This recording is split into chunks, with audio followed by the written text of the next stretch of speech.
பெராண்டா race banking மற்றும் government தேர்வுகளுக்கான online மற்றும் ஆஃப்லைன் பயிற்சி.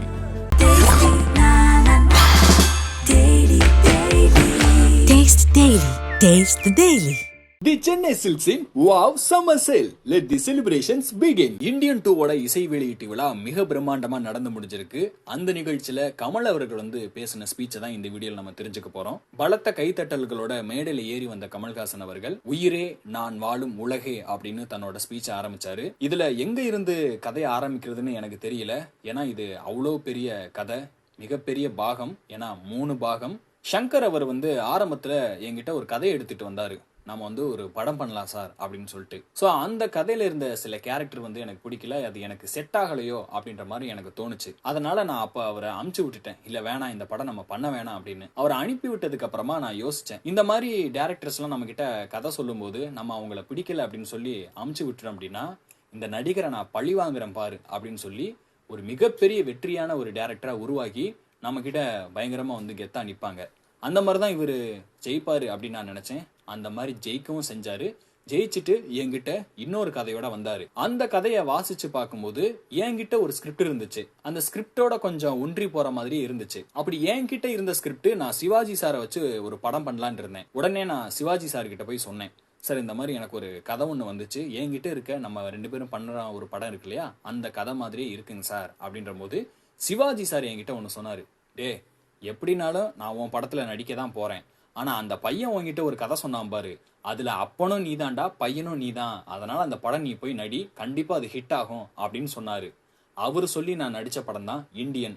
என்கிட்ட இருந்த கதை தான் தேவர் மகன். இப்படிதான் இந்தியன் 1 உருவாச்சு. இந்தியன் 2 பத்தி சொல்லணும் அப்படின்னா அது உருவான கதையை சங்கர் அவர்களே சொல்லிட்டாங்க. இந்தியன் 2 எந்த அளவுக்கு நல்ல கதை அப்படின்னா 2 ப்ரொடியூசர் இந்த கதை பிடிச்சு போய் வேணும் அப்படின்னு சொல்லி இருந்திருக்காங்க. சுபாஸ்கரன் அவ்வளோ பெரிய ஃபேம்ஸ் எல்லாத்தையுமே அவர் பார்த்துருக்காரு. அப்படி இருந்தாலும் எங்க 2 பேரையுமே நம்பி இவ்வளோ பெரிய ப்ராஜெக்ட் அவர் உள்ள பண்ணியிருக்காரு.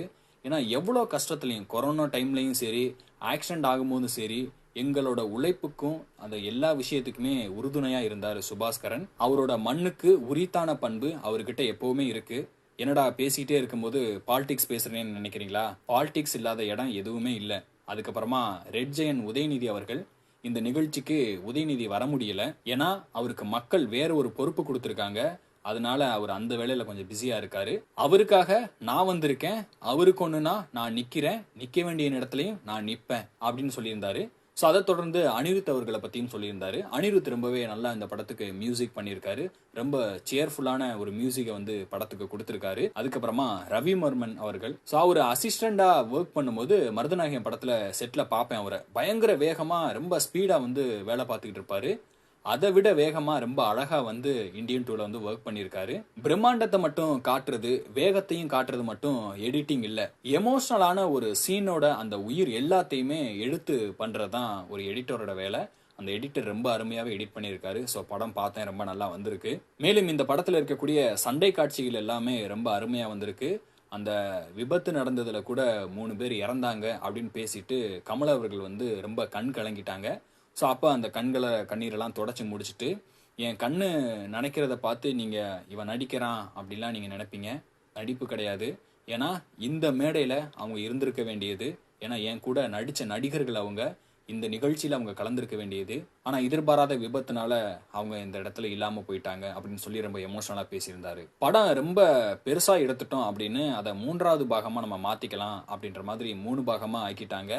அதே மாதிரி ஆடியோ லான்ச்சில் நான் நிறைய பேசிட்டேன்னா ஆடியோ லான்ச்சை வேணா நம்ம 2 பாகமாக ஆக்கிடலாம் அப்படின்னு நினைச்சிருவாங்க போல. அதனால நான் சீக்கிரம் பேசிடுறேன் அப்படின்னு சொல்லிட்டு அடுத்து பேச ஆரம்பிக்கிறாரு. சங்கர் மற்றும் ஜெயமோகன் இவங்க 2 பேரையுமே பத்தி சொல்லணும். ஏன்னா ஜெயமோகன் ஒரு டைலாக் சொல்லுவாரு, சங்கர் சார் அதை மாத்தி சார் இல்ல சார் இந்த டைலாக் வைக்கலாம் அப்படின்னு சொல்லுவாங்க.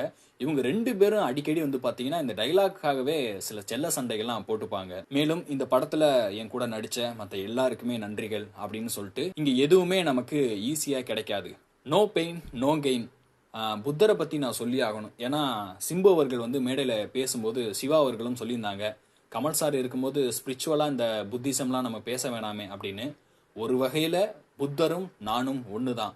ஏன்னா அவரும் ஒரு பகுத்தறிவாளி, நானும் ஒரு பகுத்தறிவாளி தான். கணியன் பூங்குன்றனார் ஒரு விஷயம் சொல்லியிருப்பாங்க, என்னன்னா யாதும் ஊரே யாவரும் கேளீர் அப்படின்னு. ஒரு தமிழனுக்கு எங்க எப்படி இருக்கணும்னு தெரியும். தமிழன் ஏன் இந்தியாவை ஆளக்கூடிய நேரம் வரக்கூடாது? நான் ஒரு தமிழன், நான் ஒரு இந்தியன். இப்ப இதையே நான் இந்த மேடையில பேசுறேன்னு நீங்க நினைக்கிறீங்களா? ஏன்னா நான் ஒரு தமிழன், நான் ஒரு இந்தியன், ஜெய்ஹிந்த் அப்படின்னு சொல்லிட்டு அவரோட ஸ்பீச்சை வந்து முடிச்சிருப்பாரு. ஸோ அப்போ சிவா அவர்கள் வந்து சில கேள்விகள் கேட்பாங்க. சார், நாங்கள் காந்தி தாத்தா சில விஷயங்கள் சொல்லி கேள்விப்பட்டிருக்கோம், இந்தியன் தாத்தாவையும் நாங்கள் பார்த்துட்டோம் அப்படின்ற போது டக்குன்னு கமல் சார் சொல்லுவாங்க, அதான் நான் சொல்லிட்டேன்ல, ஸ்ருதிஹாசன் மனசு வச்சாதான் நான் தாத்தா அப்படின்னு சொல்லி அவரோட ஸ்டைலில் பயங்கரமாக ஃபன் பண்ணியிருப்பாப்புல. அதை தொடர்ந்து சிவா இன்னொரு கேள்வி ஒன்று கேட்டிருப்பாங்க. சார், எதுக்காக சார் இவ்வளோ டெடிகேஷன், இவ்வளோ கஷ்டப்பட்டு நீங்கள் மேக்கப் எல்லாம் போட்டு அப்படின்னு கேட்கும்போது கமல் அவர்கள் வந்து என்ன ரிப்ளை கொடுத்துருப்பாங்க அப்படின்னா, அதாவது நான் நடிக்கிற காலகட்டத்தில் ரொம்ப கஷ்டப்படும் போது ஏதாவது ஒரு மேக்கப் வந்து நமக்கு கிடைச்சிராதா அப்படின்னு சொல்லிட்டு ரொம்ப நான் ஏங்கி இருக்கேன். ஆனால் இப்போ அந்த கிடைக்கிற சான்ஸ் எல்லாம் பயன்படுத்திக்கிட்டு இந்த மாதிரி மேக்கப் போட்டு நான் நடிச்சுக்கிட்டு இருக்கேன். வாய்ப்பு அப்படின்றது நமக்கு எப்பயா தான் கிடைக்கும், அதை நம்ம எப்பவுமே விட்டுறக்கூடாது. அந்த ஒரு வெறியில தான் இப்போ நான் இவ்வளோ செஞ்சுக்கிட்டு இருக்கேன் அப்படின்னு சொல்லியிருப்பாரு. அடுத்ததா ஒரு கேள்வி கேட்டிருப்பாங்க. சார், இந்த தனி மனித உலகம்னா என்ன சார் அப்படின்னு கேட்கும்போது, நீங்க பண்ண கூச்சப்படுற விஷயத்த பண்ணாம இருந்தாலே அதுதான் தனி மனித உலகம் அப்படின்னு இருப்பாரு.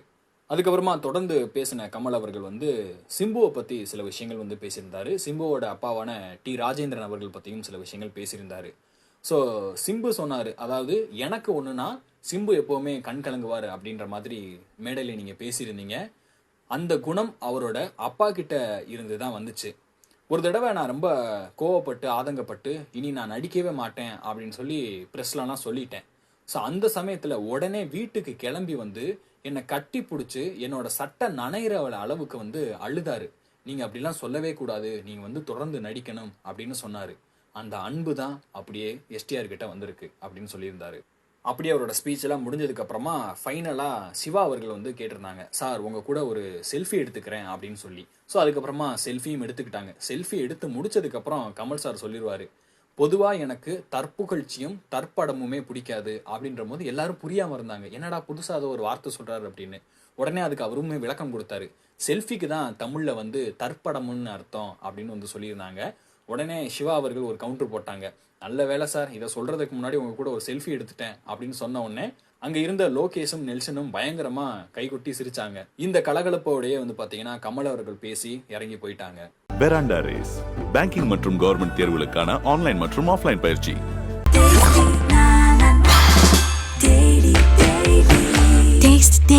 Taste the Daily. The Chennai Silks in Wow Summer Sale. Let the celebrations begin.